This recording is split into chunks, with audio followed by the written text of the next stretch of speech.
We live in a time of endless possibilities. And with endless possibilities come endless amounts of anxiety, lack of purpose, and loneliness. But why? Well, of course, there's tons of reasons, but I think two important reasons are that we experience more outside influence than any society ever has. No society has ever received as many messages in a single day as we do.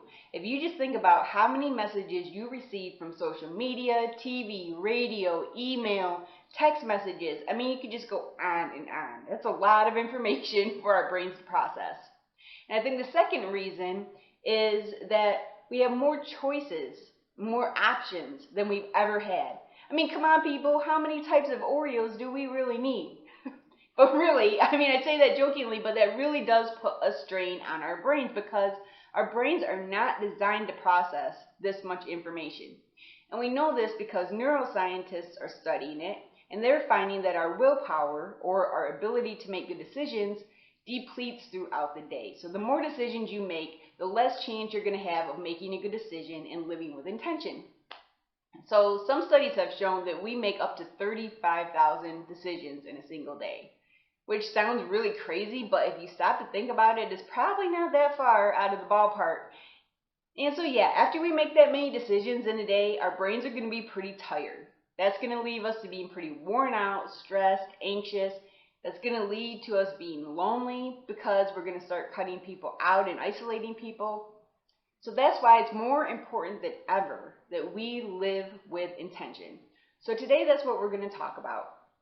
We're going to talk about the power of intentional living. And you may be asking, what does this term intentional living even mean? You might have seen it before. It gets bounced around the internet a lot. And I looked it up. So according to Wikipedia, I'll read this here. Intentional living is any lifestyle based on an individual or group's conscious attempts to live according to their values and beliefs. So it's a lifestyle. And my intentional living lifestyle is deliberate thinking. So that's why you hear me talk about deliberate thinking a lot. Now, I didn't coin the phrase deliberate thinking, but as far as I know, I did create the original concept of the cycle of deliberate thinking. And hopefully, I'm going to have a graphic for you up here on the screen somewhere. I got to mess around with that. I've never done that before. But hopefully that's there. If it's not, go to the narrative post. There is a graphic to show you what the cycle of deliberate thinking looks like. And I believe that the cycle can help you live with intention. And I believe that when you live with intention, you will become self-actualized. Now, what does that mean? Well, self-actualization is a way of saying that you will live your life fulfilled.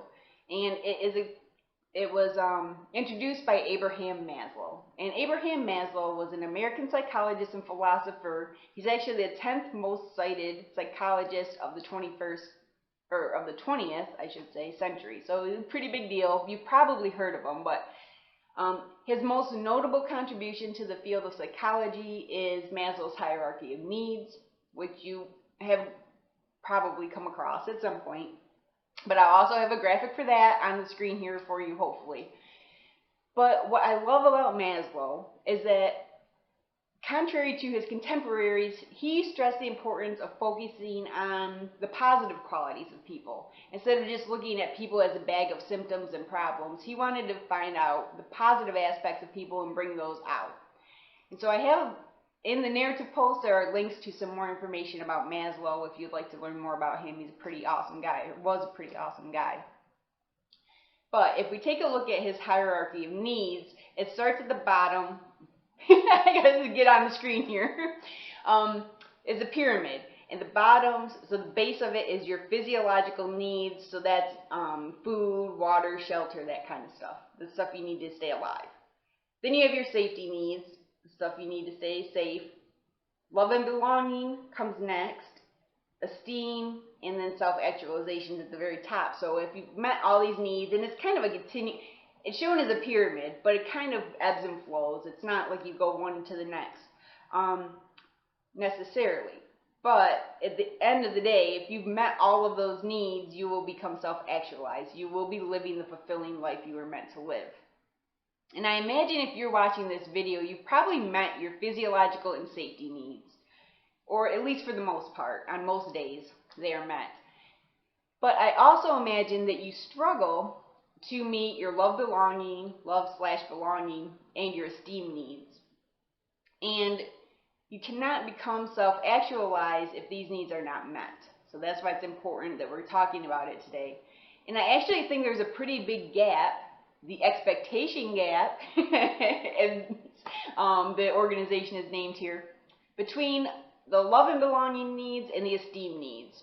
And why do I think there's a big gap there? I think it's because that's where our expectations live, that's where our limiting beliefs live, and that's where our egos live. And as I say in our philosophy, our expectations create the lens through which we see the world. This lens shapes our thoughts, feelings, and ultimately our actions. So I think in our quest for love and belonging, I don't know where where that's going to be. I don't know why I keep pointing. But in our quest for love and belonging, we're prone to having our lenses shaped by other people's expectations, opinions, and beliefs. And we stop living with intention. We forget what's important to us. We forget who we really are in the process. So I think that's why there's such a big gap, and I think that's why we get stuck there and don't move on to the esteem level of our needs. And we battle with ourselves to gain self-esteem, to gain self-respect, and if we don't get to that next level, we are not going to be able to get to the pinnacle of self-actualization. So that's where the cycle of deliberate thinking comes in. So we're going to break down the cycle, which I'm excited about because I realize I haven't really done that yet. I talk about the components a lot, but I haven't really broken it down. So we're going to break it down today, and we're going to figure out how we can use this cycle to find the power of intentional living and escape the expectation gap. So hopefully there's another graphic on your screen here, and if not, again, it's in the narrative post. But the cycle of deliberate thinking. There's no beginning, there's no end. No one component of the cycle is more important than another. The goal is to fully embrace the cycle. But there's really no straight path to doing that. Everybody's going to do that in different ways and a different order. But the first component I'm going to talk about is stay curious. And you've probably heard me say this a lot. And it kind of is the most important one, even though I just said that none of the components are any more important than the others. But the thing is, without a curious mindset, you wouldn't care about becoming self-actualized to begin with. So it kind of is most important in that way because it's kind of the base of everything else. And what do I mean when I say stay curious? Well, staying curious means that you want to understand yourself and others and the world around you. It means that you're humble enough to know that you will never know everything about anything, that you know education is a lifelong event. It probably means that you ask why a lot, and maybe you drive people crazy doing that sometimes. But it means that you don't take things at face value. And staying curious, I think, will help you develop stronger relationships because you're going to have a better understanding of yourself. You're going to have a better understanding of others. That's going to lead you to being better at giving and receiving affection. And I think also you're going to be able to define what acceptance and belonging mean to you. So all of those things are going to help you meet your love belonging needs. And in the process, your self-esteem, your self-respect, your reputation will become stronger. And so that's going to give you the push and the power that you need to get through the gap and move on to the esteem level of needs. Okay, the second component of the cycle is personify core values. And you might have heard me say this, that I believe core values are the foundation of all personal development, because if you don't know who you are, what you stand for, how are you ever going to make any progress? But what I mean by personifying core values is that not only have you identified your values, you live them. When you're faced with a tough decision, you turn to your core values. When your ego starts to fill your head with self-doubt, you turn to your values. When other people try to push their agendas on you, you turn to your values. And when you need to prioritize your time, of course, you turn to your values. So when you personify your core values, not only will you know who you are and what you stand for, other people are going to know who you are and what you stand for. your words, behaviors, your actions are going to be consistent, and that's going to help you strengthen your relationships when you're consistent with your words and your actions. And as your relationships strengthen, your sense of love and belonging is going to strengthen. And so that's going to lead you to self-awareness and respect. So there you go. Again, you've given yourself the power to push through the gap from love and belonging to self-esteem. Yeah, esteem. Anyway, the third component of the cycle is examining expectations. So our brains create an expected result for every single action that we take. And these expectations help us navigate the world, they help keep us safe. However, some of them can be harmful to us, and these are our limiting beliefs. And they can stand between us and our needs, these types of expectations. So expectations are great for meeting your physiological and safety needs, but they're not so great for meeting the needs above that. They're not so great at meeting our expectations aren't a great tool to help us in meeting our love and belonging needs, because our love and belonging needs obviously involve other people, which means they involve other people's expectations of us. They involve our expectations of other people. And how often really are these types of I can't talk anymore. How often really do these types of expectations match up with reality? Not very often. And this disconnection between our expectations and our reality is what creates the expectation gap, of course. Within this gap are all of our limiting beliefs, all of our self-doubts, all of our insecurities. And these are pretty fierce foes to face. Try saying that 5 times fast. And since they are pretty fierce foes to face, we often avoid facing them, and let alone examining them. So we end up where? In the expectation gap, of course. So that's why I believe that the only way to gain the power to push through the gap is to live with intention, which is what we're talking about today, the power of intentional living, by examining our expectations, so that we can decide which expectations we are willing and unwilling to live by. And then the fifth component of the cycle, last but not least, or no, this is only the fourth one.